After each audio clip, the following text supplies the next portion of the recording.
Sabe quando a mãe diz, na volta a gente compra? Sem cravar uma data, Trump diz que começará em breve ações em terras na Venezuela. Assunto para o correspondente internacional Ivan Kleber.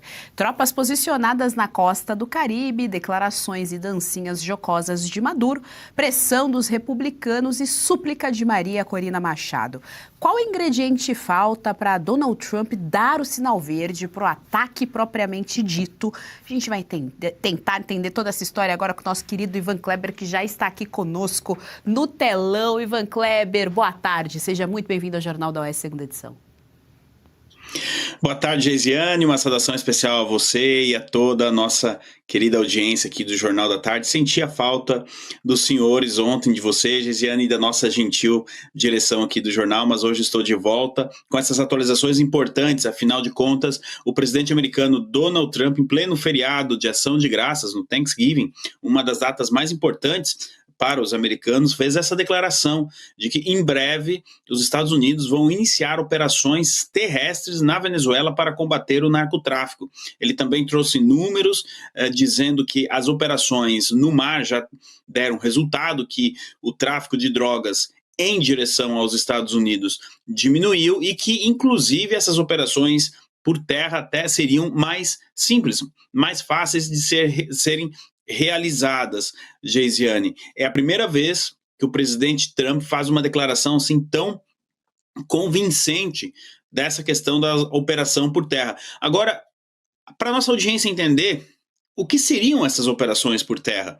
Em um primeiro momento, Geisiane, nós podemos esperar ataques aéreos a bases operadas pelo Cartel de los Soles, bases militares que são utilizadas pelos cartéis nas logísticas de distribuição de droga. Também é possível esperar ataques a aeroportos utilizados pelos narcotraficantes na Venezuela, e por aeroporto entendo aqui uma simples pista de pouso e decolagem utilizada pelos aviões dos narcotraficantes, não um aeroporto propriamente dito da cidade de Caracas, entre outras ações. Nós também podemos esperar ataques com drones, com mísseis e até mesmo com os famosos caça F-35 que estão ali na base de Porto Rico.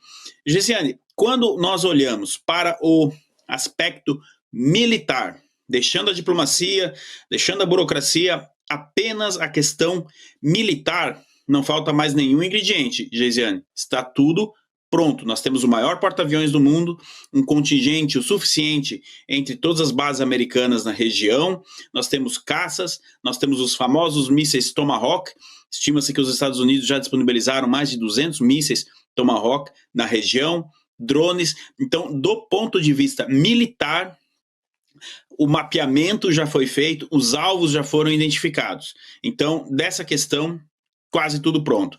Do ponto de vista diplomático, a administração Trump tenta ainda, em um último momento, deixar uma porta aberta para Nicolás Maduro sair do poder na Venezuela. Mas o que significa essa porta aberta? A gente tem várias informações de que a administração Trump ainda pretende levar Nicolás Maduro vivo para os Estados Unidos para responder por seus crimes lá diante de um tribunal. É aqui que entra a grande questão, Geisiane. Nós sabemos, nós trouxemos essa informação aqui de que agentes cubanos fazem a segurança de Nicolás Maduro. O regime cubano não interessa Nicolás Maduro vivo em um tribunal nos Estados Unidos, e aí a complexidade desta operação. Eis que hoje surgiu, nesse emaranhado de cartas, né? Como se fosse um jogo de baralho, surgiu a carta Turquia. O ditador venezuelano Nicolás Maduro mantém boas relações com o presidente da Turquia, Erdogan, e ali então a Turquia poderia ser um local onde Nicolás Maduro pudesse se exilar e sair da Venezuela, permitindo uma transição para a oposição.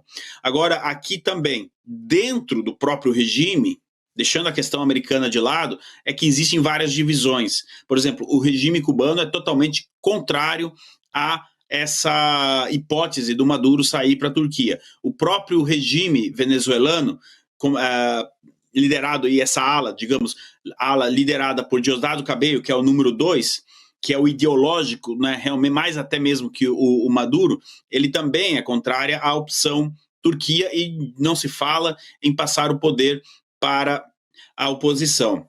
Tem um aspecto que a gente precisa trazer aqui, Geisiane, que não é só a questão da Venezuela, da questão do território de estar ou não estar no poder.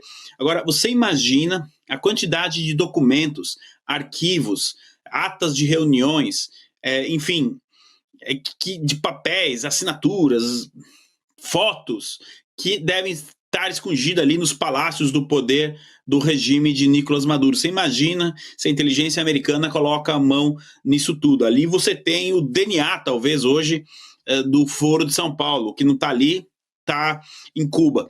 Então, é essa rede complexa que ainda falta ser resolvida no campo diplomático, porque, como eu disse, no campo militar, a questão já está resolvida.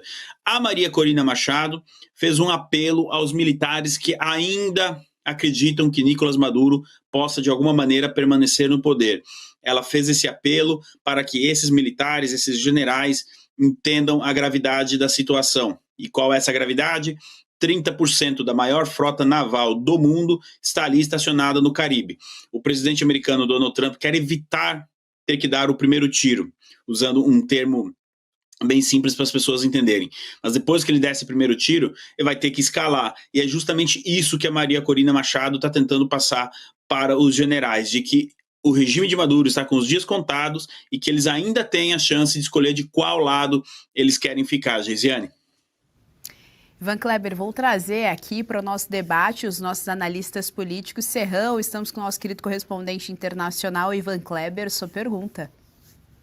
Muito bem, Ivan Kleber, até que ponto os fatores China e Rússia pesam nessa decisão também sobre o aspecto diplomático para uma intervenção na Venezuela, já que esses dois países são fortíssimos e consolidados aliados do regime de Maduro, junto, claro, com os cubanos do Foro de São Paulo. Olá, Serrão, sempre uma alegria estar aqui com você na Oeste. Olha só, é interessante essa questão da Rússia que você trouxe, porque como nós sabemos, várias companhias aéreas, inclusive agora há pouco a companhia colombiana Avianca também interrompeu, né, os seus voos para a Venezuela. A resposta de Nicolás Maduro foi, de alguma maneira, pedir ajuda à Rússia e disse que vai aumentar o número de voos para Moscou, Caracas, Moscou, fazendo escala, a gente não sabe aonde. Agora você imagina, Moscou, a Rússia também está sancionada. Um avião que saia de Caracas até Moscou, saindo de um país sancionado para outro país sancionado, tem que dar uma meia volta ao mundo para chegar no destino. Mas por que Nicolás Maduro insiste nessa questão das companhias aéreas, Serrão? Porque ele pretende manter o fluxo das companhias aéreas civis justamente para usar como escudo. Já pensou se, por acaso, um avião americano abate um avião civil? Isso seria uma tragédia, né? E teria um impacto diplomático muito grande. Agora, respondendo diretamente à sua pergunta, mais do que a China, a gente viu na questão do Irã que a questão foi muito diplomática da China. A Rússia, sim, essa depende da manutenção de Nicolás Maduro do poder. E quem sabe o futuro do regime de Nicolás Maduro seja mesmo decidido entre uma ligação entre Moscou e Washington e não entre Washington e Caracas. Agora, nesse contexto, entraria a Ucrânia também, não é? Que a gente está vendo aí, acompanhando a administração Trump trabalhando tentando um acordo de paz aí com a Ucrânia. Aí a gente vê realmente que a geopolítica ela não é linear, que ela é um emaranhado de conexões, e sim, Vladimir Putin, que a gente vê aí na imagem que a nossa direção gentilmente disponibiliza, deve estar tentando nos bastidores de alguma maneira encontrar uma saída para que Nicolás Maduro continue no poder. Acontece, Serrão, que o presidente Trump, ele mesmo já traçou algumas linhas que fica difícil para ele voltar, como essa declaração de ontem, né, que ele disse que as operações vão começar. Então, nesse sentido, eu acredito que o presidente Trump já tenha até informado alguma coisa ao presidente da Federação Russa, Vladimir Putin. Geisiane, eu devolvo para você. Marina Helena, estamos com o Ivan Kleber, sua pergunta. Um prazer estar com você, Ivan. Minha pergunta é, mas e aí, tem alguma chance de um aviãozinho da FAB, de repente, pousar lá em Caracas para trazer Nicolás Maduro, ou quem sabe um aviãozinho da JIF? Parece até brincadeira, mas é importante dizer que o Brasil se posicionou completamente ao lado de Maduro, a mesma coisa da Rússia, do Irã e dessa turma toda. Então, nesse momento, eu fico me perguntando, né, o que acontece com as relações aqui com o Brasil, e também isso, será que a Casa Branca soube aí desse voo a jato aí da JIF, que parou lá e já voltou? O que tinha num momento desse tão perigoso, em que qualquer coisa pode acontecer, que todos os voos, né, estão sendo cancelados para levar ou trazer da Venezuela? Olá, Marina, muito bom vê-la de novo. Você aqui conosco no Jornal da Tarde.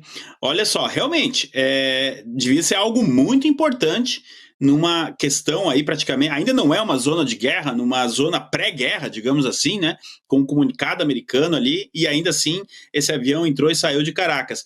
Marina, o que eu respondo para você é o seguinte: se eu aqui de Londres, você do conforto da sua casa e a nossa audiência sabem da existência desse voo, desse avião aí que foi para a Venezuela e saiu da JF, pode ter certeza que as autoridades americanas também sabem. Aquele território da Venezuela, principalmente o norte da Venezuela, ele está sendo monitorado 24 horas por dia. É justamente por isso que os Estados Unidos disponibilizaram ali uma forte rede de captação de inteligência e informação no Caribe, né? Então pode ter certeza que eles sabem. Qual será o impacto disso lá nos Estados Unidos, a gente ainda não sabe.